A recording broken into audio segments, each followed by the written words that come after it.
Nakahanda ang Agriculture Department na magsumite ng report sa Independent Commission for Infrastructure kaugnay ng mga nadiskubreng manumalyang farm-to-market roads sa Davao Occidental.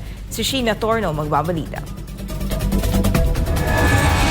Personal na ininspeksyon ni Agriculture Secretary Francisco Chu Laurel Jr. ang mga nadiskubreng ghost at substandard farm-to-market roads sa Mindanao, partikular sa Davao Occidental. Ito'y matapos magsagawa ng investigasyon ng ahensya dahil sa kontrobersyon na anomalya sa flood control projects ng Department of Public Works and Highways o DPWH. Natuklasan kasi na ilan sa mga ito ay wala pang nagagawang kalsada habang ilan naman ay bagong semento pa lang. Paliwanag ng DA, nanggagaling sa ahensya ang pondo para sa gagawing FMR ng DPWH. Yung unang na-report sa amin ay 7 yung ghost projects.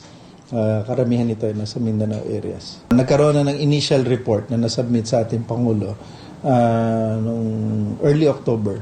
Batay sa internal audit reports ng DA, aabot sa mahigit 100 milyong pisong halaga na nasabing ghost at substandard FMR projects ang umano'y nasayang. Pero bukas din ng DA na magsumite ng reports sa Independent Commission for Infrastructure o ICI sakaling hingin ng komisyon ito. Sisilipin din ng Department of Agriculture kung may kasabwat na kawani ng ahensya sa mga farm-to-market roads ghost projects. Tinitingnan lahat yan kung kasi lahat dapat tingnan. Pero hindi, again, ulitin namin na hindi kami kasali sa implementation from bidding to commissioning hanggang sa project implementation. Hindi kasali ang DA.